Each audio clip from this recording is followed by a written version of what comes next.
We need to up our game and shit. We need to do comedy butt naked, right? His goodbye. He blew his eye socket off and his eyeball fell out. White women keep kidnapping us. Y'all seen The Blind Side? Aren't you glad we have that disclaimer at the beginning of the episode? It's going to come in handy for this episode.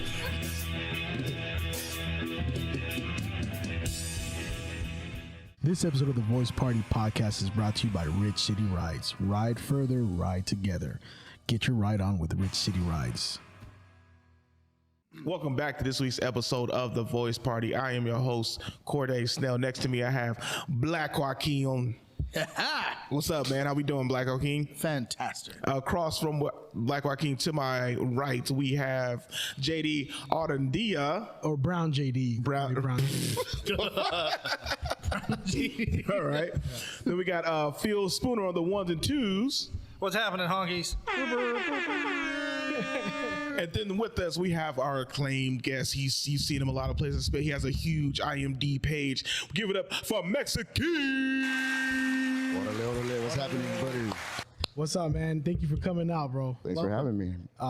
We talked about earlier, you were going down the list of your IMDb. Yeah. We of course know you from stand up, Right. produce comedy shows. We're about to do a show together. That's right. About what? Wednesday. Less than a week, yeah. Less than a week Yeah. at Gold Bar. Gold Bar, Distillery. and I've never done anything in Treasure Island, so I'm excited. Yeah, so this is, I don't know how many venues ever really been there, but this is a first, and the venue's really sick. I was surprised when we went and saw it. I thought I know you've been to distilleries and breweries, but they're usually kind of warehouses and stuff like that. This spot, it's not really in the distillery. It's near the distillery, and it's right there in that building. This really nice building. I don't even know what that building's called. I'm sure it has a good name. But it's just they designed it really nice, Nice. So I know it's been on both our IMDb, not our IG pages. IG pages, and you can kind yeah. of see how they made it's almost like a little lounge type of vibe. So it's pretty sick. Yeah, no, I don't think I've ever even gotten off in Treasure Island, so this is my first time ever, and I pass by it every day. No, yeah, I was like, Treasure Island, they doing shows over there? What the fuck? It was weird, but I'm like, hey, this is probably gonna be dope, Yeah, I think we can build it up, hopefully get it up. Because they're the official whiskey of the Niners, so they've got a lot of contacts, so hopefully, little by little people want to start coming, and then we can make it bigger and bigger, Oh, nice. Yeah. Hey, so tell us, how did you get into all these things you're involved with, like acting? What came first, acting or stand-up? Acting definitely came first. Okay. Yeah. Wait, how long have you been? I see your IMDb, but how long does that go back to? Man, it's gone a long. I'm looking at some stuff some people put the memory pages, and sometimes bums you out. You're like, damn, I'm still not famous. I didn't care about famous. I'm like, damn, I'm still broke. But yeah, it was a long ass journey, to be honest with you. I think as a kid, I worked in the fields with my parents. I was a migrant kid, and I had no idea how to become an actor or nothing like that. It was just kind of like something seemed like you just do if your parents did it, and it was just for people out of your league. But then one day I actually went to UNLV, and I went for hospitalities management, but I actually went to explore magic. Cause shit. Because I was like, how do you be on stage? Well, so I was like, I would do mad tricks on the fields, right? Just because I wanted to perform. I don't, but how do you do that? So that was the simplest thing. I saw David Copperfield on TV one time, and then I was like, that's dope. So I went to the library, learned some stuff, and I do in the fields. And fast forward years, I'm like, well, I guess I'll go to Vegas and try to get on stage there and see what happens, And then somebody's like I was talking and said, you could go to school for theater if you want to be an actor. I'm like, well, I didn't even know you could do that. You didn't know it was a possibility. I know degrees for that, nothing like that. I just thought school was like regular school. You learn a trade or whatever. So it went from there. Little by little, I learned about theater. I got stage combat certification and for choreography and all that stuff. It was pretty neat. For stunts and all that. Yeah, stunts and all that. It was pretty cool. Because they would tell me oh yeah, you should learn this. Because to be honest, because you're Mexican, you're gonna be doing roles where you're a narco. You're game fighting and knife fighting and shit. So you should learn stunts and all that. And I'm like, damn. Learn how to shank someone on camera. How to do it safely. Exactly. So, learn how to hold a gun. How to fall out of a car and stuff. Bro. That's where you say that, because my first ever acting, I was jumping somebody. Yes, we were MS-13 gang. Right. We were jumping somebody. But yeah, because at that time, I don't know. I was actually pretty naive in the world back then. I think about who I was then and now. Like, damn, it's such a change. But I didn't even see the low key racism it was, like with the typecast. The guiding, like these white instructors that were guiding me, but I think they were trying to help. Like it wasn't a bad thing, but the first thing he said was like, "Oh, you know the play you need to look into is Zoot Suit. You'd be great for that play." And it's like, don't get me wrong, looking now, it's like obviously it's a big. If you had heard, like it's a big movie. It's very classic, especially Latino community. But at the time, like, oh, that's the first play he told me I should look into was Zoot Suit, which is all Mexicans and the Zoot Suit riots who are shaking each other's stuff. So I was like, damn, that's cool. People don't like. I mean, I do know like that's a big thing, but like I know a lot of time they're just looking for who looks like what, right? Yeah. That's what is that what it kind of comes down to? Definitely now, man. I think like it's so much about look, you know, like it's just. I mean, there's plenty of stories. People be like, catch your tie. You might they'll be the best actor come in the room and they don't get the role. Right. You know, because it's just like he didn't look the part. Or he didn't look the part. Yeah. I mean, talking about where we're doing the show over there in Treasure Island in San Francisco. I actually went and auditioned there for the show 13 Reasons Why, which was being shot a lot up here in the Bay. I don't know if they still shoot it or not. They still shoot it up here, yeah. Did they? Yeah, like Vallejo. They I did didn't something here realize in it was Point still in Richmond too. production. Yeah, and they do it like I didn't know Vallejo. that either. Yeah, it's still production. Yeah, so I went in there and I went and auditioned and they're like, wow, thank you so much for coming in here and actually knowing what to do and being refreshing with the role. Like they're like that we haven't, you know, it's been people just have not hit it. You know, have just not been able to get it right. And I still didn't book the role. So you know, so it's like one of those things. You know, it's just sometimes just who it looks or the look they want or who you're matching up with and this and that. And that's the most frustrating thing I think about acting is that It's not all talent. yeah, it's not all talent. It's not how much work you put in. A lot of times, it's about other people making decisions the most random way. You know, like your voice, your height. Or you know, I like the way these two people look or whatever. Yeah. You know, so yeah, definitely type is hard. The one thing I didn't know getting into it was that about how much your race does play into Hollywood. Yeah. You know, I thought it was just like when you went to school, you trained, you became the best actor you could, and that's how you won roles. You know, I think it's I think comedy has that, but not as much, right? If you make someone laugh, if you're making them laugh, you got at least something tangible to say. Well, this is why I'm doing good or not. But with acting, you're like, you know, and I didn't know how much. Like, oh, if it doesn't say Latino on the breakdown, when they call it breakdown, like it's gonna be hard to get that role. You know, I didn't think about that. So does it feel like a waste of time sometimes to audition for stuff that you know they're not looking for Latino?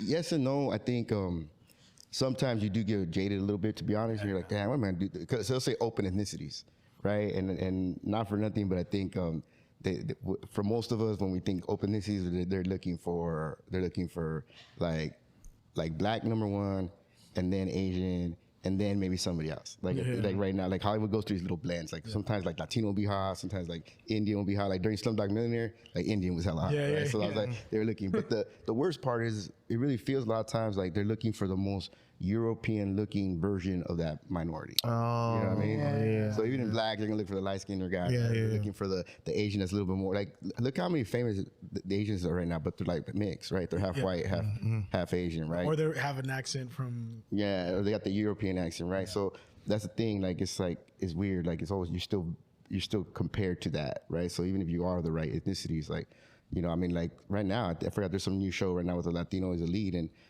if they didn't say it was Latino, you barely even know. You know, got the light hair, light eyes, and everything. You're like, ooh, you know, so I think that's the frustrating part of it. But the other thing is, if you go in and do a good job, at least the casting directors see you and they know, hey, you know what, this guy's good. We'll keep him in mind for something else. And so that's when you gotta remind yourself, like, just do a good job because maybe it's not this role, but later on. And then they keep seeing you do good work. You start making connections or friends in the room, but still, it takes a long time. You know, I mean, not for everybody, but I think I always tell people those overnight successes, that's the exception to the rule. Yeah. You know, most overnight successes have been doing it for 10, 15 years, which you guys know, especially in comedy. So same idea, you know. How like, do you remember the first thing you auditioned for where that wasn't related to like the acting school? You mean like the first kind of big? Yeah. I'm trying to remember. I think. I don't remember the exact show, but I will say this: it was so long ago that we weren't sending our videos digitally. I think I had to record it and then transfer it to a DVD. Yeah, and then I had to mail the DVD in. You know what I mean? And that was more. I didn't even know how to burn no damn DVD. Like, I had to call my friend. How do you even do that? Is there like a machine? Well, you had to transfer it to the computer. You had to send it to DVD, And I was like, I even said that. Can I just send a VHS? Because I knew how to do that, right? I could just send it in and record it on the VHS recorder. Because they're like, yeah, but we're not sure if we ever gonna have the VHS here. But you can. They're like, yeah, you can do that, but we're not sure we'll be able to see it because we're not sure if we have a VHS now.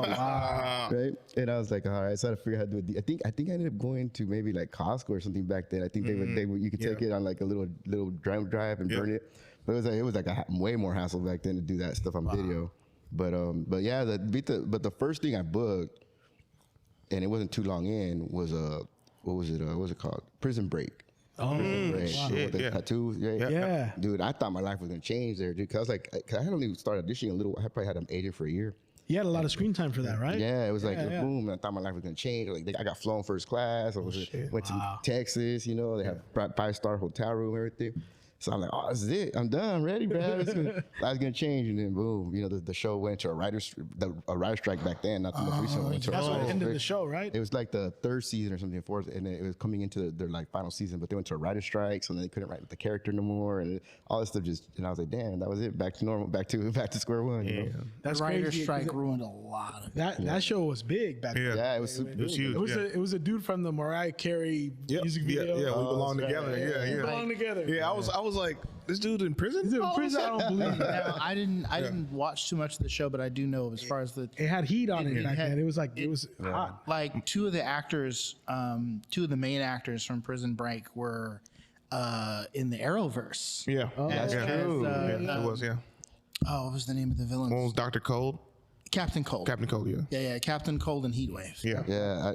I remember all. I know Dominic. Dominic was like the bigger, tougher brother. Or whatever. Yeah, the only reason I met him because he was the one that I worked with on set. So I never met the other guy. Wentworth Miller, I think. Wentworth, yeah. I didn't meet him, but I met Dominic and we rode the van together and stuff, and he was cool and all that. And I remember like how pretty the girl, like the lead girl, was like surprised. You know, sometimes you hear, oh, they're not as attractive or whatever. Like I remember she was in the van, she was like super beautiful. I was like, oh, that's not her. Like she definitely like had the light green eyes, you know, all that stuff. I was like, oh damn, she really is as pretty as they look, you know.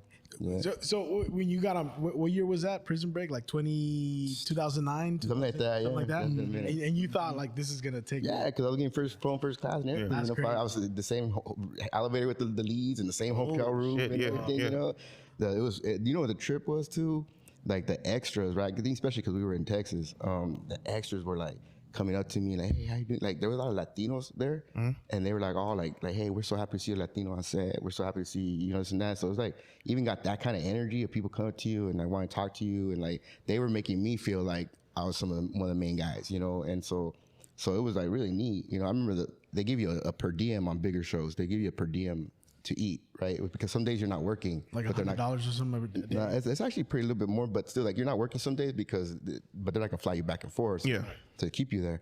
So the days you're not working, they have to give you a per diem. So I remember that my first meal, guys, I went to P.F. Chang's. You know, like to me, that was like, I would advise I can afford a P.F. Chang's today. That for me was the fancy meal at that point. I was like, and it was funny because I realized how big Texas is. Like they're, yeah, we got a shuttle, but we only go so many miles out. I think it was kind of a lot, like 10, 15 miles or something. Yeah.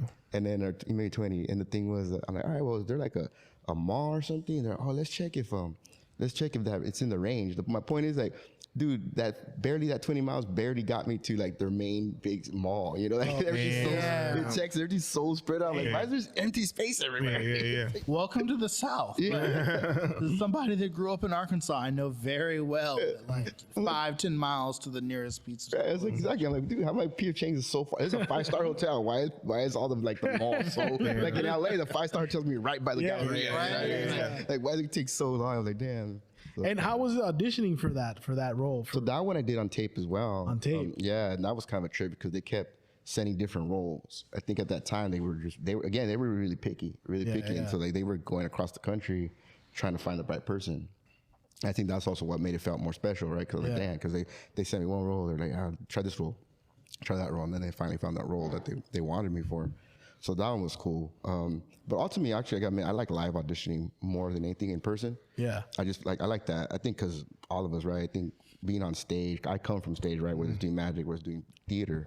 And I like that adrenaline. Like, you got to get it right. You know, they're watching you. You got to get it right. You know, and like, or if you screw up, how do you cover for it without it being a problem? And so. Improvise. Yeah, how do you improvise or push through your lines or whatever. So, and I think one, I think it also gives you an advantage against other actors.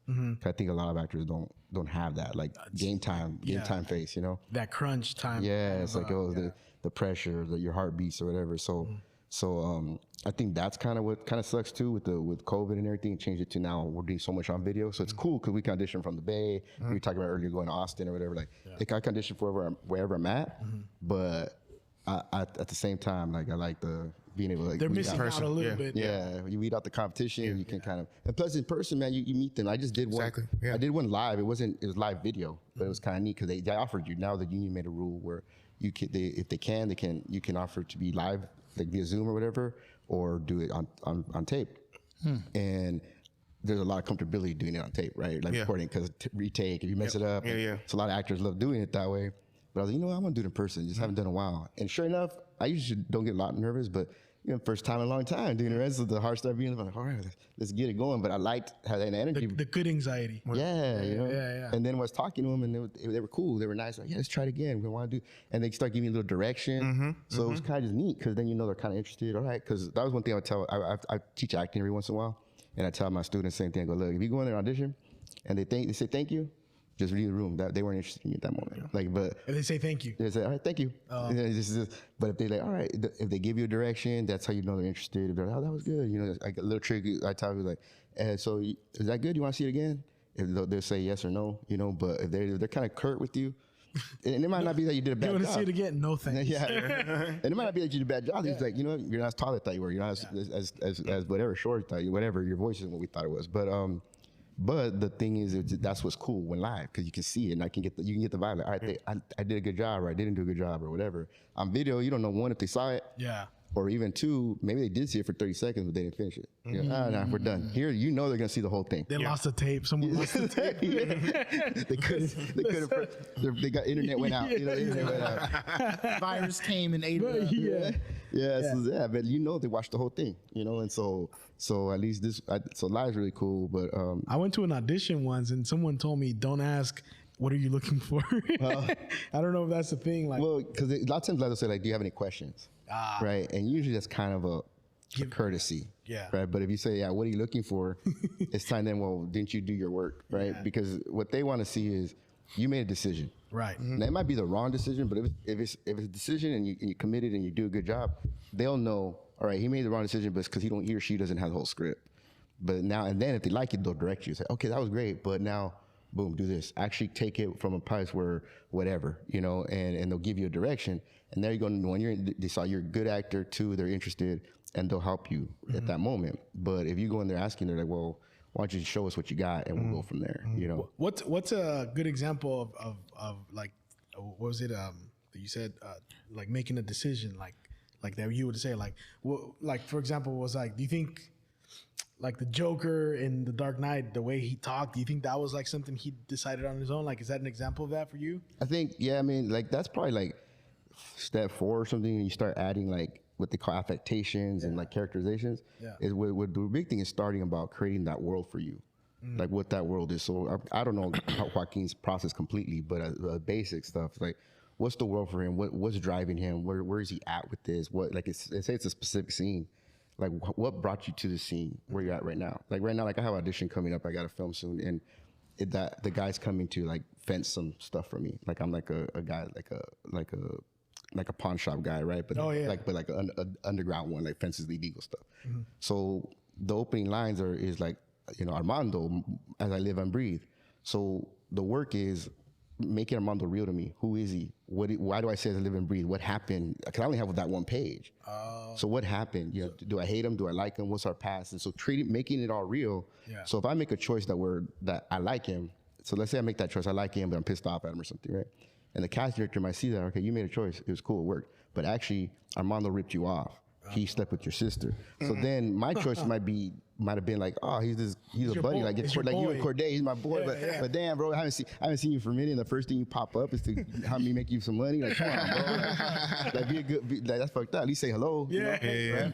But that's one version, right? And maybe that's what I go with. But then the second, they're like, no. This dude, like, say I sleep with your sister or something, but that's trying to get money from you, and you hate him. Okay, that's a whole different thing. And then in that moment, they want to see if you can adjust. And that's what I like about live too. Because if you can adjust, they're like, all right, this guy got something. Yeah. Versus the people like don't adjust, they see on tape. All right, cool. Because if you send a tape and it was just you being cool, with them, yeah. and it's like, that's not. Then there's no extra. There's no way, But they might say, okay, cool, we see that they can do it, but they can't adjust you, right? And the other thing too, if the next actor comes in and can't adjust, all right, bam, you're off the list for that role at least, not completely. Armando, you bitch, you owe me money. That's what I like about like, I've only done like short, small projects, but I like the whole like, one of my characters was a street vendor in Tijuana. Right. I was slicing a lime every time the camera was on me. It was the same lime. I cut it like 9 times. Right. And it just made in my head like I'm having a bad day, and I just went with that. They're like, cool, all right, yeah. That's what I like about stepping into something. Because how have been your roles, like the range of different kind of characters that you've done? It's kind of. I mean, I think you've been gangbanger. I've been a lot of the typical stuff. I think some of the bigger stuff has been typical. But then randomly, like I talked about making, they call them fans, like the casting director being a fan of you. Like I got on this one TV, it was like a YouTube show, and I was playing a San Francisco cop. It was kind of neat, completely different. And the guy that I worked with, he's known. He's been like so many different. He's an older guy. He just been in so many things. Like if you see him, you know him. He's been in just tons of stuff. And so I got to work with him, which was neat. And he was like senile. It was kind of a whole show about like Alzheimer's, and so I had to work with him. He was like on a bridge, and they thought he was gonna try to kill himself, but he was just lost. And so this is really cool, like gentle scene that just was complete, like street beat cop, nothing gangster, which was so. That came from just making fans, which was neat. It didn't get big or nothing, but it was just nice to work with him. Was it something Hall? Something Michael C. Hall? No. No. That's the guy from Breakfast Club? No. He's an older man. He passed away recently, but if you watch Modern Family, he was like the older neighbor that the little kid was friends with for a little while. But he's been in a bunch of stuff. And so that was cool. That was where some of the range has changed. I mean, randomly I was just, again, a casting director here in the Bay Area. She trusted me and a couple other actors, and I got put on the San Andreas with The Rock, and they auditioned for it. I saw that. They just called us and said, hey, we want you in The Rock. That's a funny story too, because I saw the emails I was driving, and I thought that was The Rock 2, like the movie. Remember The Rock? Oh yeah. Yeah, so I thought Sean Connery. I thought it was gonna be some B-list movie, Rock. I was like, all right with it. Because I didn't have to. I'll go do this movie, I guess. Make a little money. I thought some B. I'm not doing anything. No one weekend. gets back from this prison again. Yeah, exactly. Okay, then I try again. Or so they thought. Yeah. Overcrowded. We're so overcrowded. We gotta put We're locking up all these tourists. Right? Santa Rita needs to be cleaned. Only this time there's no James Bond. Right. You bust out.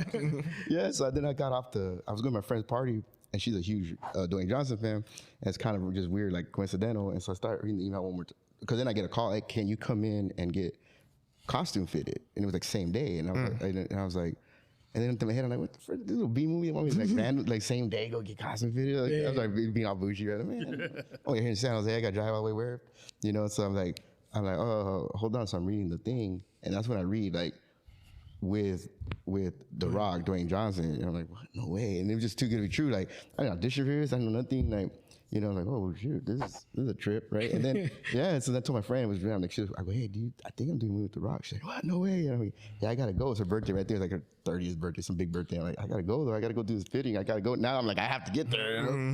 But then fast forward to the shoot, like I'm looking around, I don't see no Rock, and then I see this guy, and I'm, this is what we're doing. It's the stand-in for The Rock. It's actually it's like his cousin in real life, but he had the Rock same tattoo and everything, right? Oh, his cousin Pebble. Yeah, Pebble. Yeah, Stone. But it got, so from the angles, he looked like, this is what we're doing. That's why it wasn't as big deal. We had audition for it. Okay. And I'm standing there watching the screens and stuff. And next thing I know, I hear something happening. I don't know what it is. Like talking. I look to the side, And there comes Dwayne, The Rock. with his some chick talking to her, and he has that freaking Rock smile and everything. And I was like a little girl, bro. My heart started beating.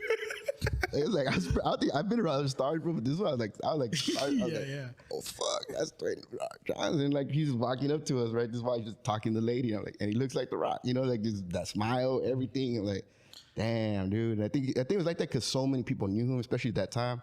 And like my cousins and everything, like I have a lot of girl cousins. They all love The Rock and everything. So it's just like so weird to be around a star that like, everybody. Huge. Yeah. We grew up with him. Yeah. So it was like I tell you, I was like if I like a little girl, bro, my heart, like it was like just like, oh my heart, what am I gonna say? What am I saying? Is he gonna talk to me? Like this. You're asking his stand-in. Hey, I'm so excited. I'm excited. The guy looks like you. His cousin's like, hit him with the chair. He likes it. Yeah, but That's crazy. yeah, and then the funny thing, I went for this costume fitting. They just picked clothes I had anyways. So it was like, but yeah, I was just like wearing my glasses, like seeing glasses and a little sweater and stuff. So just randomly, not the gangster stuff, you know. And then I got to play a voice on Cars 3. I saw that. Cool, yeah. I was cool. at. And it wasn't. And I was happy it wasn't a lowrider. It was a little rookie racer. You know? I was like, I didn't have to do Cheech Marin's little brother or something. You know, that was cool. How was that? How was that for like? How did you get audition for that? Yeah, that I had audition for. Yeah. Okay. Yeah, my agent, voice acting, stuff like that. But yeah, I auditioned for a few things for them. Yeah. And then finally this one hit. And yeah, that was hella fun. I mean, just being there was great. I have a little buddy. He was young at that time, like 6 years old, but he's like Down syndrome, and I was dating his mom at the time, and like I even told him, I go, hey, he's so excited for me because I'm so excited to take him to the show. He was a big Disney fan and everything, and so I said, oh really, that's great, you know, this and that. And after I recorded, when I came back to like where they had the waters and stuff, there was like a gift basket all for him. You know, they had little cars, different cars, toys in there, like, just on their own. Like, here you go, you know. And so that's so sweet. Yeah, it was really touching. Like, damn, really, like, and I'm not like a big star or anything, but and they still did that for him, you know, for me, and so we sent him a picture of him holding the stuff, and then they responded, thank you so much for that card, you know. So Pixar, they're like really cool, just really nice. I still have my license plate frame that says Pixar Animation. I just like the little, I had to buy it, you know. I was like, yeah, gotta buy that. Yeah, plus I hope when the cops are behind me, sometimes like, oh, he's a good guy, he's a Pixar guy. I kind of hope. Do it here or over in LA? No, in Emeryville. Yeah. Wow. Yeah, I used to deliver stuff to them. I always like, man, that like on my bucket list. I think that's one of the things I'd like to do, to be in my voice in a Pixar film. It's pretty cool. Likewise. Yeah. Same. And the coolest thing was that I found out was that, I don't know if you guys know this, but listeners, like every Pixar film, at least until that time, has a throwback to like a previous film, and then has an Easter egg to the upcoming film that's coming next. And so the coolest part about my role, he's called Gabriel. His name's Gabriel. He's the Easter egg to Coco. Oh. Yeah, it's pretty sick. So I was like, so because my line was, you know, I think Sayulita, I believe it was the name, the city, or Santa Cecilia, either way, but it was like Santa Cecilia mi pueblo or Sayulita mi pueblo, and he's from the town that Coco's from, and so she's like, hey, will this help to help me, because I'm all bummed out, I'm not racing fast, and so does this help? And she shows a video of the town, right? Coco. Yeah, and so that video is the city or the town of Coco, and so that's the Easter egg, like to Coco. Yeah. Oh, that is so dope. Yeah. Your character is literally the link between the two. Yeah, so it's like I love the Latino link. interconnected universe. Yeah. Man, that's so dope. That's cool. That's awesome, man. That's like you know, that you, because Coco is like is one of their biggest films right now, right? Like it surpassed a lot of like the other ones that they had. I think it even did better than the Toy Story. No, but the other the Colombian one or the Cuban one. Encanto. Encanto. I think it still did better than Encanto. And then there was Encanto was cool. Yeah, no, there was another one too, the Book of Life, that was like the Book of Life, way before. But that wasn't Pixar, right? That was No, it wasn't. That was one of the other companies. Yeah, That was DreamWorks. That's a hell of a shout out, and for you to be on that, for me, like that would be dope. That was dope. That's awesome, man. Cars 3 is huge. What year did the Cars 3 come out? I think I took my goddaughter to see Cars 3. What was it, 2000? What are we, 23 now? Probably 19, 18? Yeah. Wow. Yeah. 24. Damn, it's 2024. Yeah, I know, yeah. And I actually have toys out there, which is kind of funny. I mean, they're not made, but you can like... Yeah, no, I just looked it up. Like, that's the... Yeah, there's toys. Like, I have like... Character. Oh, shit. Yeah. There's like little toys. You can, like, I order a few of them sometimes. I just have a few sometimes. Like, They're great. They're a great pickup thing for single moms. You know. How old is your kid? Oh, 4 years old. Like that's me right there. Go play with this while I talk to your mom. I think I'm the only I one. signed it. I'm pretty sure I'm the only ones that actually bought them. Like I think like if you could go through all the inventory from Walmart and like whatever Amazon, like I think it's all. I'm the one probably the only ones ordered the Gabriel car. If that was me, bro, I'd buy all of them. Same, man. Same. That's about like 5 at a time. Dude, that's a huge flex, man. Because like Pixar, like even though they're Disney, they're like their own thing, Yeah. and they really like. It's not just. Dude, I went to go see Inside Out with it was my girlfriend at the time and my niece. But me, I was like more excited. Yeah. And we went in there. It's almost all adults. Yeah. Very little kids. Yeah. Yeah, Pixar's really, really good, and they started off independent. Yeah. Similar to they're like in the similar boat with Marvel, where it's like Disney just invests and they allow that studio to Yeah. do what they want. Yeah. Yeah, like when I watched Soul, I fucking teared up. You know. Yo, so good. So Yeah. good. Yeah. What was some of your favorite movies growing up? I always like asking this because everyone who's into film, we're always curious. It's tough, man. So growing up at the start, so I think like what got me a lot, I think, at TV film was my dad, because my dad like super hardcore Mexican worker, right? Like his stereotype is that, like you know, look, he's not any other stereotype. My dad don't drink. He was never a gang member, nothing like that. Not lowriders, nothing. You know, just a field worker, a hard ass worker, and so his only thing that he would decompress was watching TV. So I didn't play ball with my dad. It's like I didn't have that connection as far as sports and all. So I think that's what got me into it. Yeah. So I just kind of watched a lot what my dad watched for a while, you know. And I think so like I was big into Van Damme a lot as a kid, you know. So that was like kind of what got me. I want to be in movies. I want to be a fighter, you know. And so for a little bit, but the movie that changed me to want to be a real actor was Dances with Wolves. No way. Yeah. That's one of my favorite movies Yeah, of all time. I randomly saw it. I think there was supposed to be.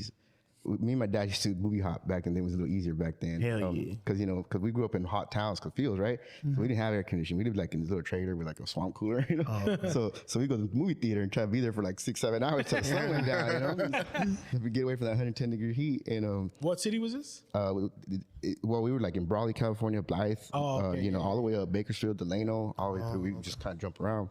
But Imperial Valley was kind of like the main when I was a kid. Imperial Valley is like east of Palm Springs, going towards like Yuma, and so we were hopping, and I thought it was gonna be like Chippendale or Rescue Ranger or something. It was supposed to be something, because you know back in the day they didn't have the digital screens; they just had like different little things. So I mistimed it somehow, and I'm in there and I'm watching the movie, and I'm thinking it's a trailer for half a second, and I'm like, where the hell is this cartoon gonna start? Right? Because I'm still kind of young, and I'm like. And I see my mom's friend, she was there, and I think her name was Dolores. I remember Dolores, and she worked at Pizza. She was a waitress. So I went to her, Dolores, what movie is this? And she's like, oh, it's Dances with Wolves. It's about like Indians. And at the time, I was really big into Native American culture. So I felt like that was the thing closest to Latinos that was being represented on TV. Like I didn't see no Latinos except for soap operas, you know? So I'm like, yeah, let me watch this. And I'm like, I said, I'm not that old, you know, it's not like I'm not even preteen yet. And I just watched this 4-hour long movie, what it was, and I just fell in love with like the acting and the sting and like cinematography. Like I just understood at the time that this is an amazing film. It has everything. Yeah. It has the love story. It has the historical thing. It has like action. Action has And you know, everything. It's heartbreaking. Yeah. Like I think that's what I like too. Like at the end, it was heartbreaking. It wasn't a Very happy-go-lucky film. Van Damme didn't kick nobody's ass at the end and win. So, you know, Karen Costner didn't beat everybody up and win. You know, It was honest. Yeah. it was. I mean, it's not spoilers, but like that thing at the end, like you watch this movie, you're like, ooh. Yeah. And then, you know, they got all moved away from their homes and slaughtered. It's like, fuck. You're thinking he's gonna come and save him. I love that the white guy didn't save him. You know, how many of these movies do we see that the white guy comes in as the savior? Even Last Samurai or whatever. yeah. You know, it's like always white guy's the savior, and he couldn't save him no matter what. You know. Yeah, he didn't have power like that. Yeah, He's he just did. one man. And like Exactly. the whole one person can save you trope is really, it's a thing of fiction. It's not a bad thing per se. But like the reality is it takes movements of people. It takes people working together to make any good thing happen. Yeah. You know what it did for me also? This is the fattest thing. Like, I want to eat a buffalo rib. Like that's the scene where they're eating. Yeah. No, I like. It's funny you mentioned that because I like you know, watching like Native American stuff. Like I grew up liking history class. That was like the only class I paid attention in. Right. And always like learning about like Wounded Knee and all that stuff. And you know, now like fast forward, like I watched the I mentioned it to these guys before, Reservation Dogs. Oh, okay. Yeah. Have you watched it? It's been a while. Yeah. In a while, yeah. Just seeing that, like, you know, those kind of like those stories being put out there, like it is true, is that like brown people on camera. Yeah, it's like it's hard. Yeah, but like to this day, that's why like I hope to work with Kevin Costner. I mean, I know some people like look down on him as like he's not that great actor. I think he's amazing. They say he's boring and he's whatever. boring, but I'm like I feel like he just he's got a lot of good movies. Yeah. And I think he has underrated movies too. I think he has some like underrated movies, man. If you haven't seen them, I think go watch The Postman. That got underrated, but people don't realize that actually America, what changed a lot for America was being connected through the Pony Express and through the telegram, right? Like, so that's what The Postman is kind of talking about, how like the communication is what can unite people, and it's like so it's very underrated. In a post-apocalyptic United States, a postman with no unite us. Yeah, it's real like, talk. Yeah, it's like because how we can communicate, because keeping us separated is what can keep you oppressed. And I think that's what the movie's talking about. Like the oppression came because there was no communication, because we weren't united, you know. And what made us a United States, in historically, a lot of it, we were the first ones to have such a mail system that was so like connected, advanced, and with such a big territory. I mean, the United States is a big ass country compared to most countries, right? So that Pony Express was a big thing. Actually, one of my favorite TV shows when I was a kid too was Pony Express with Josh Brolin, where he started. You know, so I actually watched a lot of TV growing up too, because it was hard. Movies, you know, was expensive. But a lot of it sucks. A lot of the good TV shows back then got lost. Yeah, exactly. They only have a couple seasons. You know? But yeah, so yeah, dude, now Yellowstone. Dude, I love Ken Costner. You ever seen Dragonfly?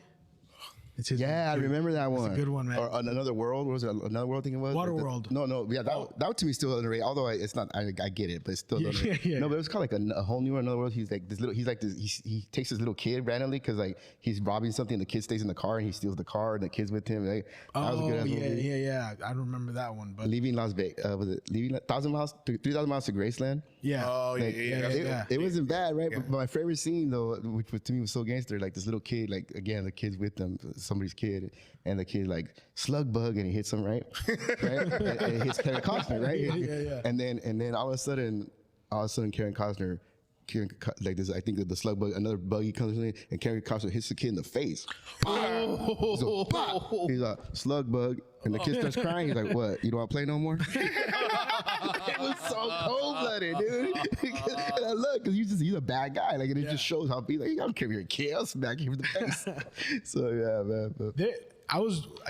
There was a documentary they made one time about Dances with Wolves, and like he gave up hella good roles to direct that movie. Yeah, I didn't realize he wrote that. He wrote it. I didn't know that for the longest time. And then also, I think his friend wrote it. Like, his friend wrote it, but he adapted it. Well, he was giving his friend like free rent forever. Yeah. And his friend's like, "Dude, I got the script, trust me." So like kind of one of those things that I think I heard something like at some point he's like, "Man, is this guy ever gonna get out of here or something?" And, and it's like, look what happened. They wrote a book first, and then they turned into. Also, he almost died filming the buffalo scene. Oh, really? He fell off his horse while all the buffaloes were running.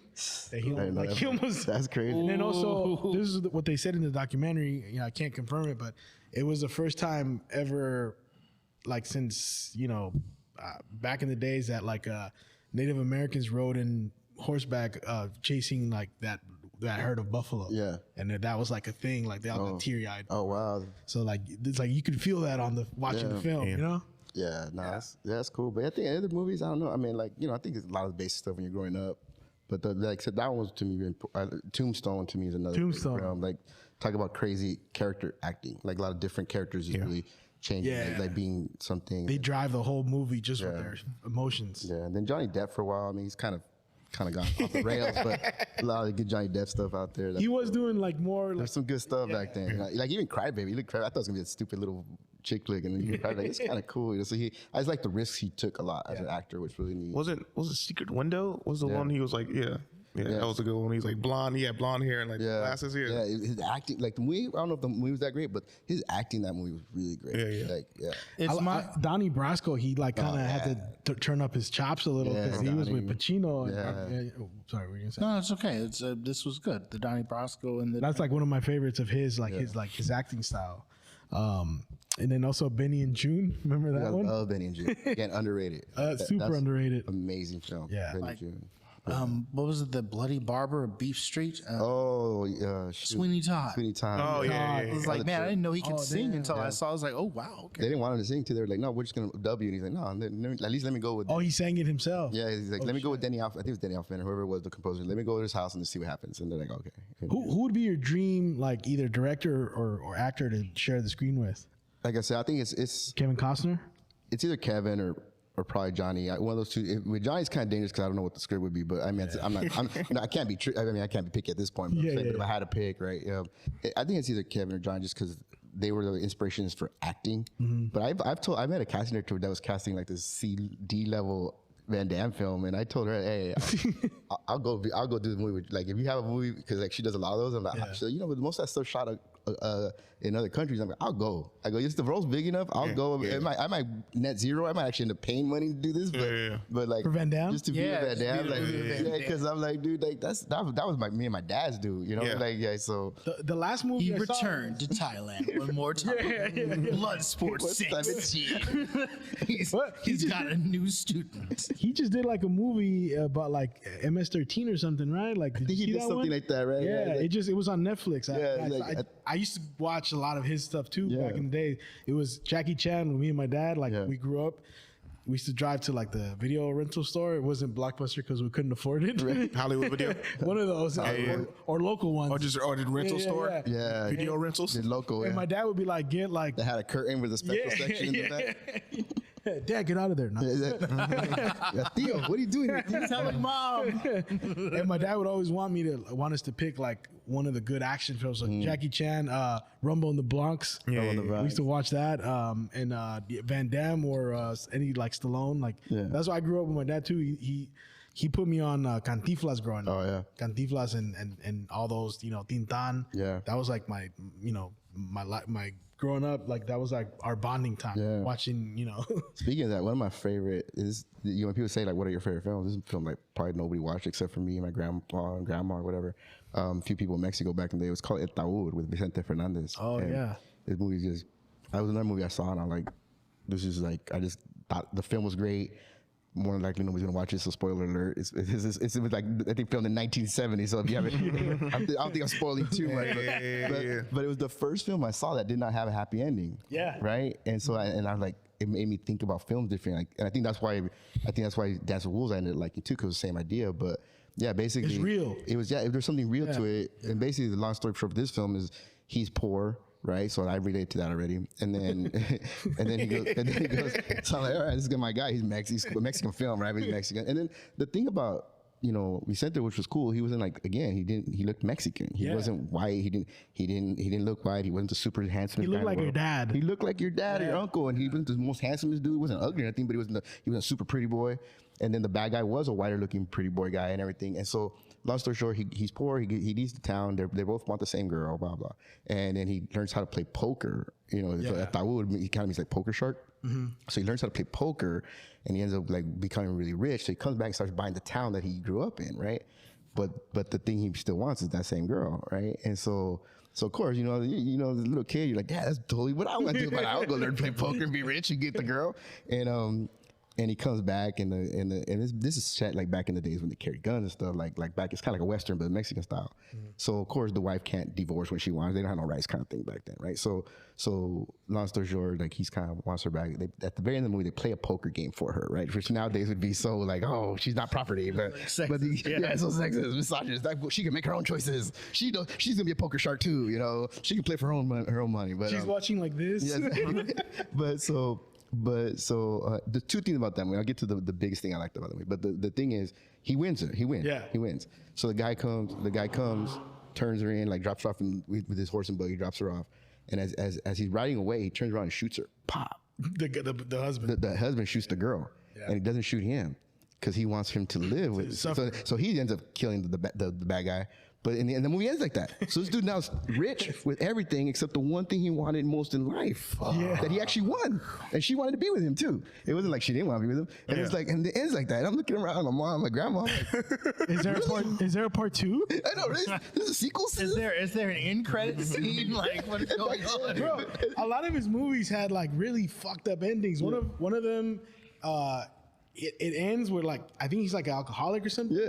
And I don't know if you remember what I this didn't was see that called, one. where he backs up and his kid's reaching for a ball under the car, and then he backs up. Kills his kid. I didn't see Next scene, he's like crying, playing with mariachi. It's just like, that movie's over. Dude, like, and he had songs about it, right? So like I'm like, this movie's dope. Like, it was so hard to understand, and like, so I remember my grandma got me like the cassette tape for that the whole movie. So I was like, I learned a lot of Spanish just saw this movie, like, because you know I'm a kid, I spoke Spanish first, but you start losing it when you're in school. Yeah. I started listening to a lot of music to this day, and I don't know, we still my idea because we're on the podcast, but I actually want to redo this film. Like, I just want to redo it, not exactly as it is, but like I would love to do that.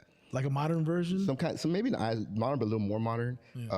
But the coolest thing about the movie my memory. Instead of killing her, he like posts some shit about her online. He slayed, he kills her. Was it character assassination? Character assassination. Yeah, but the cool thing, I remember my mom when she told me, because there was the scene, and he comes in with a mariachi band, because it's kind of like a weird Mexican musical in a sense. He sings a lot in the film. There's no dancing or nothing, and so he sings he goes, the girl's up there in her room with her husband, and he comes and sings a song to her and he's singing it to the guy, basically saying like, if she really loves you, why was she with me last night, basically. Like, but in not so many clear words. Yeah. And then the guy looks at her, he's like, is this true? And she's like, why would he come sing it to you if it wasn't? Right? So she's even cold too. She's hard too. She's like, why would he sing it if it wasn't? And then he just rolls over, and I don't remember how my mom said her, like, why I brought it up, but she's in Spanish. She says, él no es hombre. He's not a man, because he's a man would have went down there and beat his ass, right, for saying that. So like I remember like this, like that was like the first thing that I heard my mom saying about what a man's supposed to be. Like how you're getting bitched out. Your dignity's being taken from you, and you just roll over. Like that means he doesn't love her, and he's not a real man to fight for her, right? So, and I don't know how my mom. I think she was talking to my grandma or aunt or something. It was just like I heard that, I'm like, what mom? She explained that to me. I was like, I gotta watch more of these. yeah, I was like, that's what I think. Like, so you talk about, it's kind of weird, like the masculinity growing up and what you learn, but it's like that movie again, one movie that just changed my shape of how I saw movies and everything. That's interesting, because like a lot of people, I feel, I can speak for myself, you learn, especially growing up, you learn things about life from movies. Yeah. If they do it right. Sometimes people do miss the fucking message or whatever, or you get like a different message from it, but that's like for a lot of us the first like life lessons you learn on fucking, you know. Yeah, like they said, like that was like the first thing, like at least from my mom, I thought or was taught was like, if you love a woman, you're gonna fight for her, and you're gonna protect her, and you're gonna keep her dignity and all that stuff. Like it was like a lot of stuff, you know. Like it was just kind of that movie. My mom kind of gave me this whole thing about not letting just being protected, but not like in a bad way, right? It's just like, if he loved her, if he really, I think she's kind of showing that he just wanted her as a possession. He didn't really love her, because if he did, he would have been a man about it, And also, he wouldn't have played a poker game. Yeah, well, there's that. But he could have shot her at the end. Go fish. Yeah, I could play a game you could have won. You could try checkers or something. Yeah. Oh man, yeah, no. Like for your as far as like the stand-up, how did you get started with stand-up? Was it like just being improvising at shows, at auditions, or how did that go? I think like probably anybody who's done comedy, I'm not saying anybody, but I think a lot of people done comedy. I think you hang out with people and people are like, yeah, that's funny, you should do that. You should do that. And then honestly, I had no desire to stand up. I seen a few good stand-ups, which they were amazing. Like I think I hadn't seen a lot. But basically I'd seen like the Eddie Murphy and a couple other things, and that was because my aunt's boyfriend like, you should see this, really funny. I'm like, so that's pretty funny. But I didn't get to see a lot, because actually my mom was super Christian too. So a lot of stuff I saw I was on different places I couldn't see at home. And so it wasn't until I was older that I got to see more comedy. But nonetheless, I was like, yeah, that's cool. But it seemed like they're super skilled people. I can't do that, So one time, then finally, some friend, he's like, "Yeah, I just took a comedy class, man. I think I had this concept that I was joking around with about like historical films all have English accents and stuff. Like, I go 200 years from now, it's like, are we gonna have cholo movies with English accented cholos, and all that, So that's the concept. I was like, like Life's a risk. Hold on, Carnal. Do you bite your thumb at me, essay? I dare say. How dare say you scoundrel? Blue you're wearing in my red territory, old boy. All right, that's crimson, and I wear royal blue. So it was this whole concept. We just joking, we were just spitballing, like this, just spitballing it, like just joking, coming up with stupid ideas. And I heard that's a great concept. You should do it on stage. I'm like, I don't know. I didn't know how to write. I didn't know no structure and all that. So I did. So then one day, there's a skit I wanted to do for like. I go, if I'm ever on Saturday Night Live, I'm going to create this character, right? And like if I kind of might like hosting it, and I'd be like, if I'm, as an actor, I can maybe go host it one day. So the character was a gangster ventriloquist.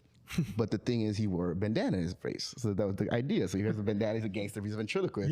And his lines are, if you see my lips move, don't say nothing. But he's got the mask on, right? And I'm like, this is a funny concept. I'm gonna go do that stand up one day. It was just like I want to go play with the skit. I'm gonna go to open mic. So I went through the whole hassle. I got a puppet. I had somebody I knew made puppets since I've through theater. So I got this little puppet. Looks like a little gangster. There's a little Pendleton on it. And I said his name's gonna be Little Puppet, because he's a puppet, and that's the joke. My name's Little Puppet because I'm a little puppet, and I went on stage. I was dressed up all like a cholo, and I had the bandana on, and it was just to be a character. And I was like, "Hey, lady, I saw you holding your purse. Don't worry, I'm rehabilitated." So I wrote this little skit. It was just like this little skit. I'm rehabilitated. Don't worry, and this and that. I forgot a couple other jokes, and then had the whole accent like this, and all that. And then I'm like, all right, well, but they told me my parole set officer should have a hobby, so I'm trying something new, So I'm gonna try ventriloquism. But if you see my lips move, don't say nothing. And everybody starts cracking up. And then I pull the puppet out, and then everybody's like, what? Like they expect this real puppet, So like he looks like a little gangster, has a little lokes on and everything. And then I forgot what kind of jokes I started with him. And just did this whole thing for like 5 to 8 minutes, and then. And that was it. And then people were like, that's great. Funny. But I was like, I didn't want to hold up this whole character for the rest of my life. I didn't want to be the gangster ventriloquist. I also didn't like, and I went through a couple different names. It was all developing. It was like, I went with a Joker because joking. And then I went with Cholo Dini because I was like, you know what? I miss being on stage. And I actually missed doing magic. So I was like, what if I do magic? So I was like, so I started doing, because I had an idea for that too. I had a script idea for Cholo Dini. It was like a gangster magician who used magic to get away with shit, right? So he would get out of handcuffs, and they would kind of lock him up and disappear, So I had this whole script idea, which now I should probably go back and rewrite it, come and do my comedy. Make them skits. Yeah, we have skits or whatever. But because back then when I had that idea, there wasn't much YouTube and all that. So it was like kind of, where do I do this? I gotta get funding. How am I gonna produce it? But I had this whole idea. Then he tries to go good. Like he starts doing kids parties, but he ends up with like sleeping with the moms and stuff. So this whole thing, it was kind of a funny idea. So I was like, oh, well, maybe I can make Cholo Dini start getting that going, and then we make show of it.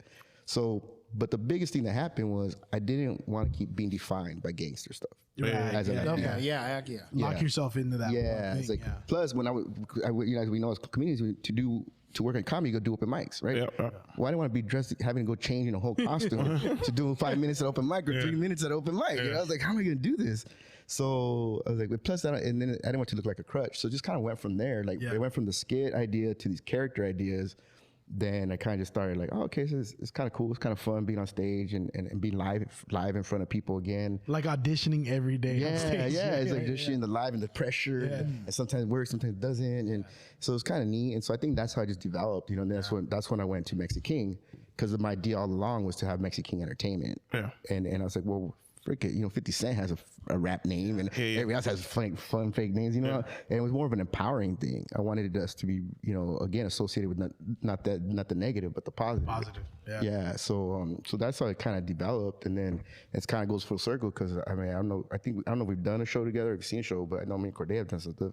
And if I'm headlining or sometimes featuring, I'll close out usually with a magic trick, or I'll throw it in there, because it's just, I just kind of like trying to create a. It's all in the same realm. I like the live, and I'm trying to just create a show. For me, it's about creating a show. I know there's a lot of purists out there. This is what stand-up comedy. This is what comedy should be. We should look. But it's like, for me, it's not about being a stand-up or an actor or a magician. It's about creating a show and like coming entertainment.